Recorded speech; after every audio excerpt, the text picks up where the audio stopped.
I don't have the same disclaimer like Nangula had, like she's not an economist, she's not a politician. So I'm both of those. So I can't disclaim anything, and therefore can ask me all the questions. But I want just to recognize the presence of the Prime Minister Nahasangula in the midst. Citizen Nahasangula. And of course everybody else. Before I start my, my remarks though, for what I've prepared, can I just have, I want to see how many people are here at 26 years and younger. Just by show of hand. Well, Citizen Nahas, yes. Okay, so, okay, thank you very much. This is just an indication, because what I was going to say about, it might mean different things to different people, depending how old you are.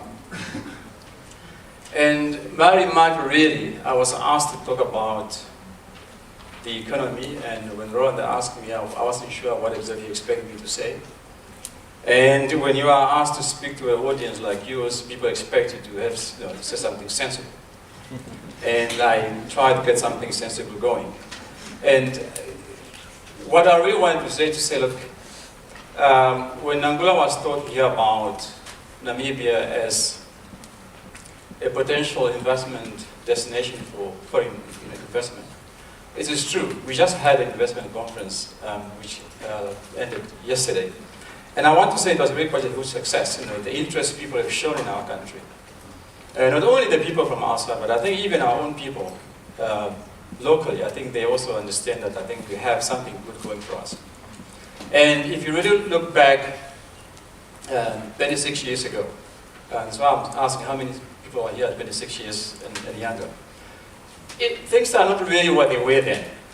Things have changed. And I want to say Namibia certainly, I think, is a better place to live in, most of us, than it was before. But yet, even with those achievements, which I think we all have, we know some of them, whether it's in the economic sphere, whether it's in the social sphere, certain things have changed for the better. But yet, when you listen to the people, when you look at the media, it's almost as if we are saying nothing much has happened. Especially lately, it's almost like, we are so dissatisfied that nothing has happened, and therefore something has to happen now. And only now it must happen now. And I keep asking myself, I wonder why is that the case? And obviously when I say things have happened, I'm not saying everything has happened and therefore people should not have difficulties or people should not have issues that they still want to raise, the things they want to see happening. I'm not saying that at all, to the contrary. What I'm saying is that sometimes it's always good also to acknowledge what has happened, so that what has happened can actually be an incentive for us to do more. Because if you were able to do whatever we've achieved right now, and knowing that what is still outstanding, what would be that so difficult for us to be able to tackle those challenges? So I would also just want to appreciate sometimes when we also recognize what has happened, and not only to talk about what has not happened. And as I say, I'm not saying it didn't happen. There are not challenges. There are challenges. For example, there's no doubt that it was said there, we still need a lot of people who need to be employed. We still have an economy that is not growing as fast as possible. And even when it's growing, it's not really that inclusive, such that the benefit accruing from the economy is not always really shared on an equitable basis within the society. So those are still some of the challenges. But I think if we start off by acknowledging our achievement, that might just be a better way of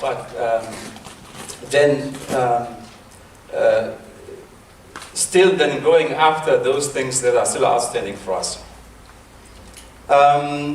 And I also normally say that when people concentrate more on what people say is a failure, what has not happened,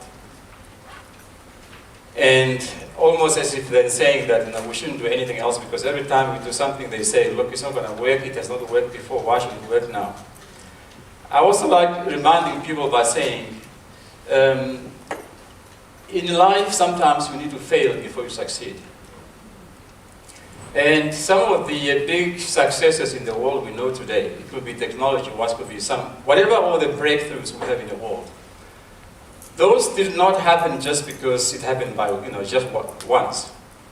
Those are really things that happened because people were not afraid to try things, whether it will work or not work. They were not afraid to fail.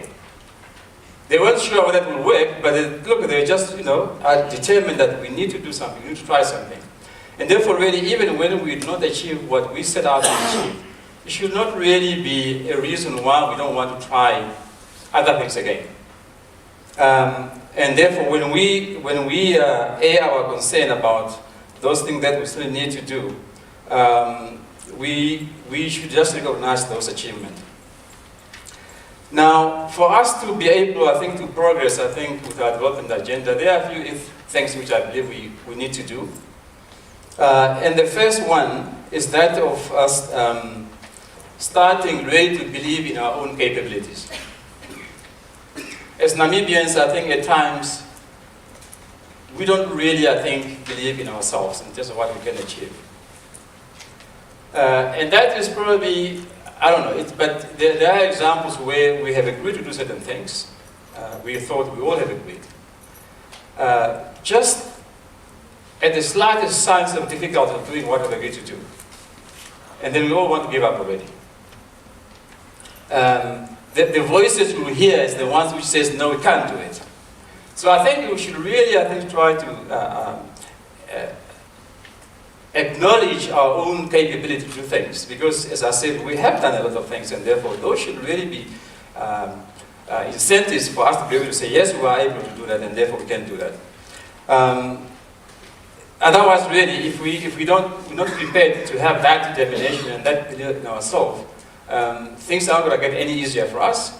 Things will become difficult as we go on, and therefore it will just be difficult and therefore delay our own development agendas because we do not have that self-belief that it can happen. The second thing I think which we should continue to do, and I think Nangula touched on that as well, is that given the smallness of our country, there are certain things that we can do better. There are certain things which other people can do better, and therefore it's not really for us to do those things. And therefore, going forward, what we really need to do is to be able to be better at prioritizing the things we can do better. And not to try to be everything, because we can't. We've spoken about having a good location where we can serve as a gateway into Southern Africa, and we have started doing that. And therefore, really going forward, we should just really identify those things which we can do better. And not to believe that we can be good at everything else we want to do. Just because such a country has done it, and therefore we think we can do that. And therefore, going forward, let's start to prioritize and do that the best we can. And I also know that when we do this prioritization, it won't be like a smooth process. There will always be people who believe that, let's do this rather than these things. And we should allow that debate. At times also we shy away from debate. If I have to have a different position on certain things, then it's almost as if I'm your enemy. I'm no longer just having a different opinion, I'm your enemy now. But we need to be able to give us each space and debate in order for us to come to the best solution we can have. Just because somebody differs from my version of the way I see things, it does not necessarily mean they're against me. It simply means that they have a different views, and it has to happen that case, because we all got different education background, different social background, and there's just no way that we are all going to be agreeing on everything else. And therefore, let's allow each other space to debate things which we need to do. But I also want to caution against us debating endlessly, simply because we don't want to offend each other, and then we keep on debating and debating and debating. At the end of the day, nothing gets decided, nothing gets done, because we are still debating. And therefore, there's nothing really worse than having an endless debate, and then at the end of the day, we have nothing to do really. So, as much as I say we must give each other space, but there comes a time when we said we have debated enough, and therefore that should be the course of our actions. And we all should embrace what we have now decided, even if I was personally not probably for that particular kind of action. But since I was afforded that opportunity to debate, I should be able to do what we all need to do. The third issue I think we need to concentrate on going forward is also that of when we have agreed to do certain things, we should have the necessary discipline with which we need to execute what we have agreed. Otherwise, if we do not have that discipline, that says that yes, we have agreed, and therefore every one of us, if I was given that opportunity, if I was given that responsibility to execute something, then I must do that with the discipline necessary for us to be able to achieve the result. Because again, at times, we have got responsibility. And here it can be government officials, it could be private sector operators, given the responsibility. But instead of me embracing that responsibility and doing what is necessary and required of me to make sure that happens, I just do nothing about it. As I said, it could be me maybe as a politician, it could be a student who was given a responsibility to go and study and even an opportunity, but I simply squander that opportunity. It could be civil servants, like I hear sometimes, civil servants who are more interested in promoting their own economic interests instead of serving the public interest. That should not be accepted. It could be a private sector company that is more concentrated or more concerned about its profit margins at all costs and completely disregard social responsibility. So all of us really are in this to make sure at least that when we are given the responsibility, let's make sure that we do execute that responsibility with the discipline required. Otherwise, we'll always have shortcomings in terms of what we are achieving as a country. I will not be talking as long as Nangula did. I think I have 1 or 2 points to make. And I think the last point I want to make is that of the current economic situation we are all experiencing. And I think we all know about that we are having some economic headwinds, where the economy is not as growing as fast as we thought it's going to grow, where the revenue that we thought we were going to collect is not as much as we thought it was going to be. And therefore, really, we have got economic issues that we need to deal with. But what I want to say is I think we should really treat this as a temporary difficulty we're experiencing, provided, of course, we do the right things. And the right thing simply really is for us to reorganize our lives, to reorganize our goals, and to make sure that we are able to live within the means we have available to us. And that's all what we need to do. And if we all agree to do that, I think this will be a temporary thing I think which we can all overcome. And for now, that's what the government has done.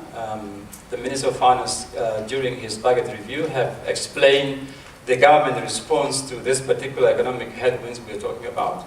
And I really think if we are consistent by doing that, we're going to get out of this problem. But that does not only take the government to be the one to do it. I think all of us, even the private sector, you just need to be a little more circumspect in terms of how do we go forward. Because at times when there are problems, when there are difficulties in our society, we always try to think it's only the government that must do something to resolve the matter. It can't always be the government. In fact, I was thinking when Nangula was showing us the list of response from the CEOs of companies, their concerns. I was just wondering, when you do that survey next time around, please also ask the political leaders what their concerns are. And we put those together and just see how do they balance out. Because at times we really think, the private sector needs this and therefore government must do it. But also you just ask what the government leaders would want to see the private sector doing as well. I think just have that comparison. So in this area really of us getting out of this economic slump where we are, it's really, I think, a responsibility of all of us. And if we all act as a collective, we're simply going to ride out this problem. It won't be easy, but I think that's what we need to do. And our president has been talking about having, us to build a Namibian house where no one feels left out. And this, I think, is exactly one of those things that we need to do as part of building that Namibian house, by doing what we need to do, by changing the way we behave. But I also know that normally changing things is not always as easy. Most of the time, we want things to change, but we want other people to be the one to make the changes. But at times, it can even be better if me, myself, I'm the one who actually start to say, look, that's the kind of change I need to do for myself in my own life. That way, I think, as a collective, changes can do happen. But as I say, change is not always easy, they're always difficult, and as human beings by nature, we are all comfortable with what status quo. Whatever is happening now is what I'm comfortable with. But if we're all going to be comfortable with our status quo, it will simply mean then that our development agenda in the countries will not change as fast as we would want it to be. And even when we're inviting the investment to come here, the investors to come like we did over the last 2 years, or 2 days, it will just be a bit slower because we're not prepared to be the change agent for what we need to do. So really that's all I had to say for today. And then as I said, being an economist, being a politician, I have got all the time to answer your questions, although I know there are only 3 questions last, so I'll stop here. Thank you very much.